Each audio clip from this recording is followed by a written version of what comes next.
Sorry, Judge, I would like to say that the BVR is kind of, it conflicts with itself. It says there's a tamper, then it says there's alcohol detected, but alcohol cannot be confirmed because of the way it was tampered with. So I don't know if we have further information to. We never do. We never do. And the problem is that what happens is people try to put stuff. What is the one thing I asked you? I'm sorry, I ordered you not to do? Not to drink alcohol, and I haven't. I'm 51 days sober today, and I live in a sober living facility, so I get breathalyzed and drug tested at least 3 to 4 times a week. Anytime that I leave and I come back, I went to an inpatient program, and I completed that. I have my certificate right here. Show me that you have a breath test on 10/26 at 9 in the morning, because if what you're telling me is true, you should have a breath test at around that time, and let's see. Yeah, I would have to get with the coordinators of the staff at the place that I live in. I'm sure they have it all logged. You're supposed to have that here today, though. Today is the day that's set for your bond violation hearing. Well, Judge, we didn't go over all that because I was hoping to get more detailed info. It sounds like there's a tamper, but they're not confirming alcohol. They're not confirming alcohol. Because of the tamper. What we have normally is someone does something to the device to the integrity of the device to bypass alcohol detection. They could put a sock in between, they could put a piece of paper in between, they could kind of move it so the skin is not touching the device. There could be a whole myriad of things of how the actual tamper takes place. All we know is that we have a tamper and we have a confirmation, we have alcohol detected. We can't confirm because of the tamper. Pause right here. This is a huge legal gray area. What the court is dealing with is not confirmed alcohol consumption, but a device integrity issue. That matters. In bond violations, the burden quietly shifts. The state doesn't have to prove guilt beyond a reasonable doubt, but they do need reliable evidence. Question for you watching. Should someone lose their freedom over a machine error when alcohol can't even be confirmed?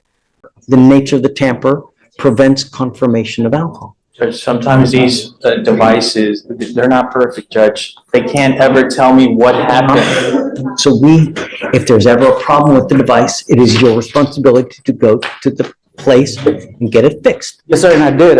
Whenever I went to Sentinel, I asked the guy who put it on me and was downloading my data, I asked him to tighten it because I felt as if it was too loose. And he did tighten it, and he said he wrote down on his notes that he tightened it for me.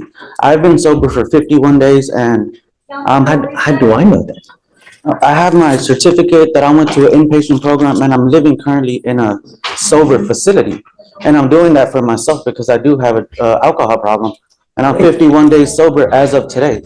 If you're telling me that you have all that information, that they test you frequently, then you should be able to have testing at that time. And if you can show me that you have a breath test at that time that shows that you're not have alcohol on board, then I'll throw the piece of paper away. Can we do this, Judge? Would you allow us to get time to get those documents for you? We weren't prepared to present that to you today. I was looking to get more info on the actual report. It's supposed to happen today. You guys are supposed to come in between the time we let you know about the violation, to do your diligence, to figure out what the violation is, how it occurred, and how to remedy that. Judge, that diligence isn't on us, Judge. They're the ones alleging this. They need to provide. They're not alleging anything. I am, because you have alleged violations here. It is your duty to show us why We can bring these people that are alleging this tamper, we could bring them and have them testify regarding what they know and what they do not know. Instead of just assuming that they are correct, we could have a hearing. No one's assuming anything. I'm telling you, if you have something that contradicts this, show it. That's what I'm telling you. I also did my due diligence of making them tighten it. I told them to tighten it myself. I And understand. he did say he wrote a note about that. Because I I was still have- that this would happen. Mr. Barahona, I still have alcohol detected, regardless of whether it's tightened or not. The tightening is not the issue. The issue is that there's a tamper and that we have alcohol detected. I have not consumed any alcohol. So show me. I'm telling you how to do it. Reach out to them now, see what you can get. See what evidence is out there to show me, I'll put you guys to the side, reach out to them, see what they have. If you're telling me that they've tested you as frequently as they are, they should have something. Yeah, talk to my client, see how quickly we can get that info. No rush. No rush. Take your time, see what you can find. Hey, Ricardo, Judge, you're approaching on Mr. Ramon Barahona. do you need until Monday? No, because here's what's going on. So I was kind of unsure about what he was talking about, and after talking to him, we're not going to have a breath result for him because they haven't been testing him, is what it sounds like. And so we got two options, Judge. The way I see it is two options. One, you could revoke them. You could say, well, let me talk about what the specific is on the revocation. Alcohol was detected during tamper. However, alcohol cannot be confirmed as consumption because of nature of tamper. So I would argue, I'm not conceding that something happened. I'm conceding there might be a tamper. Come up, Mr. Barahona. If you're going to revoke him, I would ask for a full-blown hearing. If this is one of those situations where he's just admonished and, hey, this is your one shot, then he understands that. I don't know how you want to proceed with this, Judge. I'm not conceding that he drank alcohol. He's been in this location, in this center core location since September 17th. He did inpatient. October 18th, he graduated. Then he moved over to Center Core Sober Living Facility on October 18th. He's been in there since then. We have proof of that. He's been attending 6 meetings per week, 1 counseling session per week, 1 group counseling session per week, 3 AA meetings. He's there. He's doing something. I would ask that we just admonish them. Machines don't test positive for shites and giggles, man. They don't. There has to be something there to make it test positive. Well, Judge, on that aspect. It doesn't spontaneously test positive for alcohol. For you to say that it does, it's just disingenuous and not true. There has to be something to set the machine off. It doesn't spontaneously test positive. This is the emotional peak of the hearing.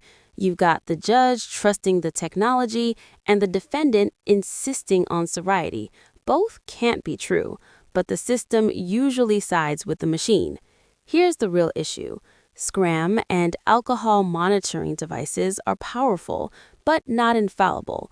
And once tamper enters the report, courts almost always assume intent. Drop a comment. Do you trust tech over testimony? I have not consumed alcohol for 51 days as of today. The machine is telling me differently, Mr. Barahona. You know how many people tell me the same thing with the exact same facts that you have? You know how many times I hear it a day? I would assume a lot. If I had one strand of hair every time I heard it, I would look good. Judge, I did talk to him. This wouldn't be much of a solution since this is from 1026, but we could test him today. I don't know how long something stays in the system, if that's the allegation, but he's willing to test today. That's going to be no bearing on me. Right. I mean, this is 2 weeks ago, I get it. I'm just now, unfortunately, they just give us the results now, but And regarding the actual, I've gotten reports before that says what this device is reading. There are reports out there that they can provide. if they don't tamper, then yes, you will get a true and accurate reading. And that's what the problem is that there is something that was tampered with, and Mr. Barahona knows. He's the only one that knows what happened on that date. We don't, because we weren't there. We don't know what happened. So I'm sorry, Mr. Barahona, but I told you one thing. I told you one thing only, you know?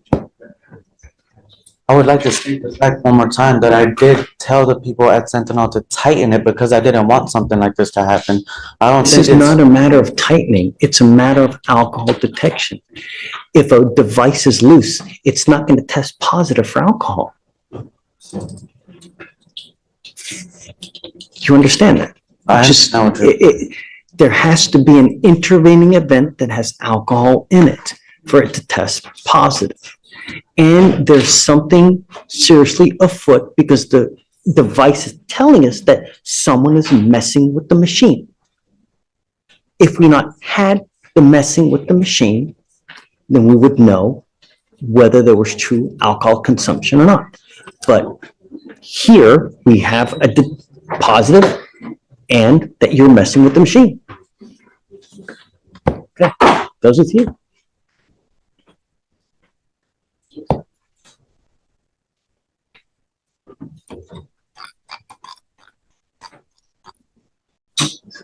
And just like that, we pivot. Different defendant, different charges, same courtroom reality. This is why bond court is so dangerous. Decisions here happen fast with massive consequences and very little room to explain your side. 1 minute you're debating device data, the next someone's license is gone.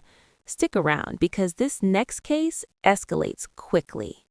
You're Dwayne Leon Leroy. Yes, sir. So Leroy, you're charged with 2 cases. You're charged with driving while intoxicated. You're also charged with reckless driving.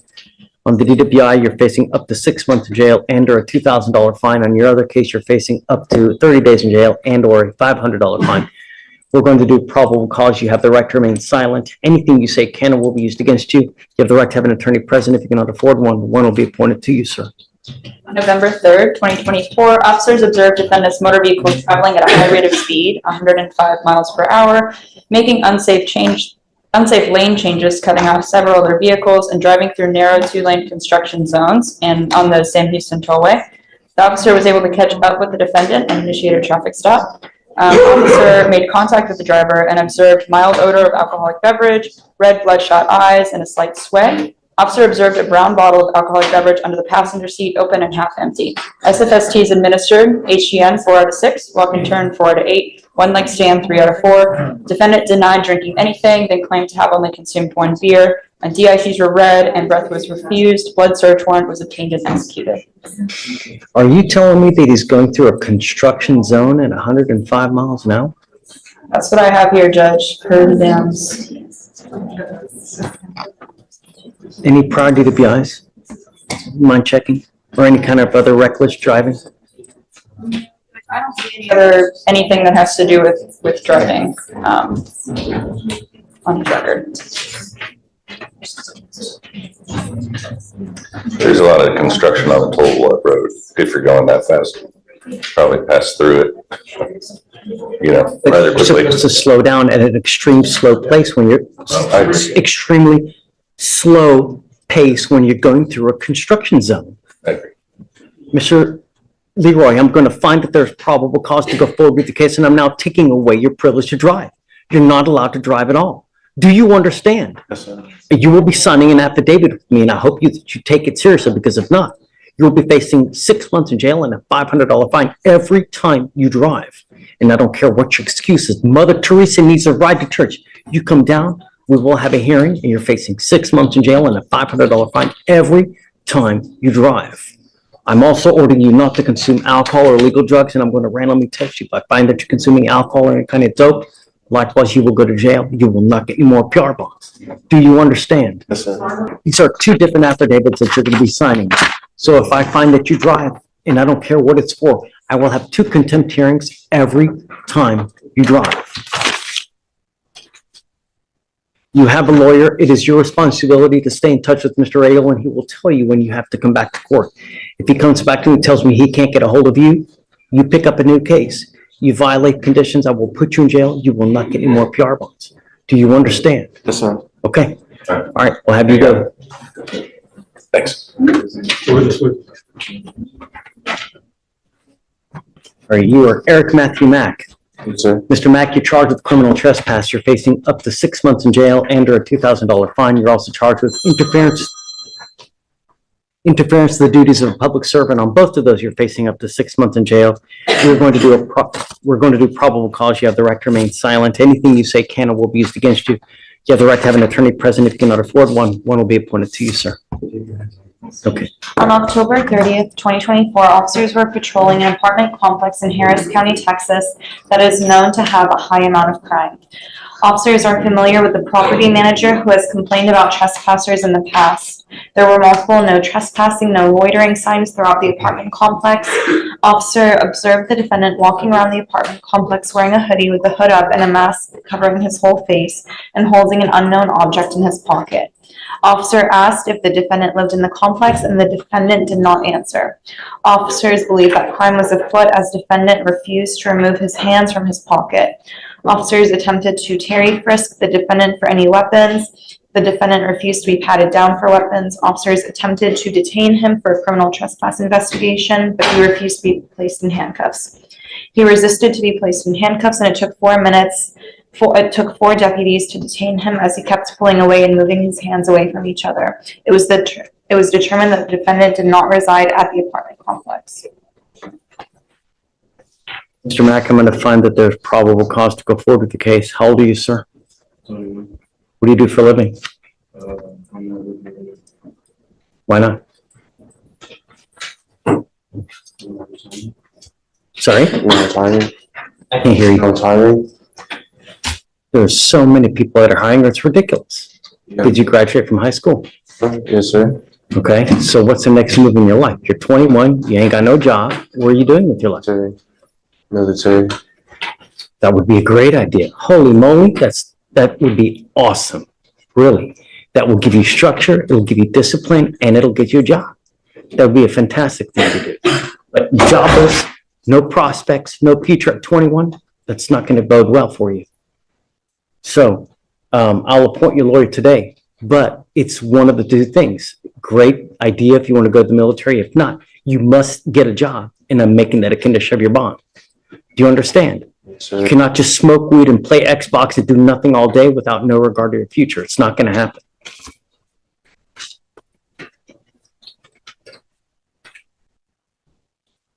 So 2 things. I don't want you going back to this location, and I don't want you to have any weapons. Do you understand? Yes, sir. I'll have you fill out an application. I'm going to bring you back in 2 weeks, and I want to see what you have done to get a job. If you've done nothing, it's not going to go well. Do you understand, Mr. Mack? Yes, sir. You got to do something with your life, because if not, you're going to be hunchless, just on the side of the road, begging for money without a prospect. That's not a good way to go through life. Do you understand? Yes, sir. All right, come on, Stephen, I'll give you an application. You'll sign a reset with Ramona, and then we'll have you take. Subscribe now and comment below. Was the judge's decision fair?